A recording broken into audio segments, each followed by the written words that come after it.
Hello everyone, welcome to the commerce achiever platform. आज के इस इम्पॉर्टेंट सेशन के थ्रू कवर अप करने वाले हैं इनकम टैक्स का एक और इम्पॉर्टेंट डिडक्शन। जब अगर कोई सैलरीड एम्प्लॉयड हो या कोई इंडिविजुअल हो, ठीक है, तो उस केस में आप कैसे जो है उनको मैक्सिमम डिडक्शन का बेनिफिट दिला सकते हैं by saving their tax liability.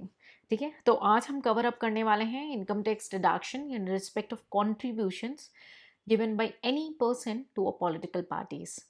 Section 80 GC। अब आप सोचेंगे कि भाई एनी पर्सन में हमने इंडिविजुअल को कैसे काउंट कर लिया। ठीक है, तो सबसे पहले आपका कंपनीज जो है वो ऑलरेडी एक्सक्लूडेड रहेगा। क्यों रहेगा? बिकॉज 80 GB में हमने ऑलरेडी कंपनीज को कवर अप कर लिया है। तो जब भी किसी सेक्शन को स्पेसिफिक अलॉटमेंट हो जाती है तो प्रायोरिटी उस सेक्शन को मिलती है, राइट। और उसके बाद एनी पर्सन की जो डिफिनीशन है काफ़ी वाइड है, हमने पर्सनस को ऑलरेडी कवर अप किया है इनकम टैक्स के अंदर। सो अदर देन कंपनी, बाकी जो एसएससीज हैं, प्रोवाइडेड और कोई एक्सेप्शंस ना हो, वो कवर्ड अप हो जाएंगे आपके इस सेक्शन के अंदर। ठीक है, तो एसएससीज कौन से हैं?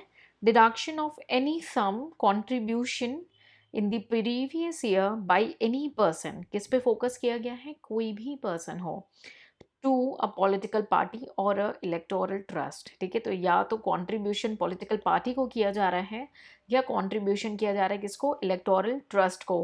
एनी पर्सन कर रहा है, ठीक है, एनी पर्सन, राइट।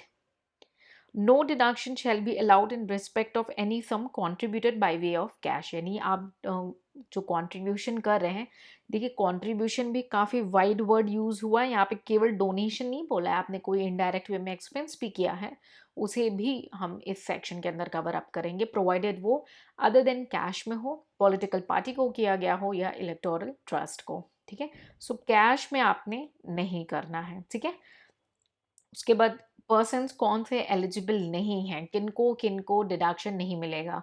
तो भाई पहले हमने कंपनीज को ऑलरेडी एलिमिनेट कर दिया क्योंकि हमने उन्हें एक स्पेसिफिक सेक्शन में जगह दे दी है।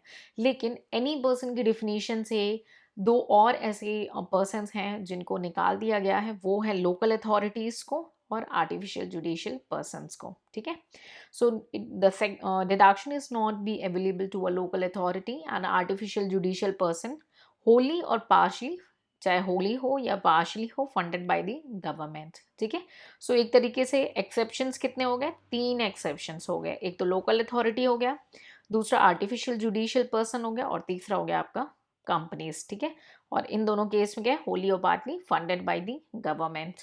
ठीक है, so these are the persons which are excluded from this deduction, उनको डिडक्शन नहीं मिलेगा। पॉलिटिकल पार्टी क्या है? Political party means registered under section 29A of the Representation of the People Act। ठीक है, तो जो पॉलिटिकल पार्टी है ना, उसका रजिस्टर्ड होना कंपलसरी है। ऐसे अनरजिस्टर्ड पॉलिटिकल पार्टी को आपने कंट्रीब्यूट कर दिया तो आपको डिडक्शन का बेनिफिट नहीं मिलेगा। ठीक है, so the political party must be registered under section 29A of the representation of the people act 1951। ठीक है, अब ये लो जो कंट्रीब्यूशन की बात की गई तो what they have already excluded is the cash contribution. So cash contribution are not allowed under section 80 GC. Therefore, the respective contribution to the political parties must be made through other mode of payment such as check, demand draft or electronic transfer, that is online mode, any of the online mode. ठीक है, अब section बहुत silent था, so there is a no maximum applicable limit. But हमें ये क्या देखना है? जो हमारी जो ग्रॉस टोटल इनकम है उससे ज़्यादा नहीं, ऐसा नहीं है कि इनकम में हमने इतना ज़्यादा डिडक्शंस दे दिया कि हमें लॉस होने लगे, ऐसे अलाउड नहीं है। डिडक्शन हमेशा maximum to the limit of आपकी इनकम के होता है। ठीक है, so the no maximum applicable limit on the contributions made to the political parties under section 80 GC of the income tax act। ठीक है, उसके बाद the political party that is receiving the donation must be duly registered under section 29A of the representation of the people act of 1951। the electoral trust receiving the donation amount must be duly registered and recognized by the competent authorities। ठीक है, तो भाई ऐसे ही किसी को नहीं दे देना है। अब जब भी आप कोई डिडक्शंस पढ़ते हैं, ठीक है। सो हर एक डिडक्शंस को एक डिफरेंट वे से अपने माइंड में सेटल करना चाहिए। अगर आप एग्ज़ाम में लिखने जा रहे हैं तो हमें हमेशा ट्री डायग्राम्स ड्रॉ करने हैं कि आपने अगर 80 GGC पढ़ा सेक्शन, तो उसमें आपने मेन हेडिंग भी फोकस करना है। उसके बाद आपने सबसे पहले देख लिया भाई एसएससी कौन है, किन को इसका बेनिफिट मिलेगा, और कंडीशंस इस सेक्शन ने क्या रखी है। कंडीशंस रखी है क्या कि भाई आपने जो है कैश मोड में नहीं करना, अदर देन कैश मोड में आपको करना है। पॉलिटिकल पार्टी रजिस्टर्ड होनी चाहिए, इलेक्टोरल ट्रस्ट भी रजिस्टर्ड होना चाहिए।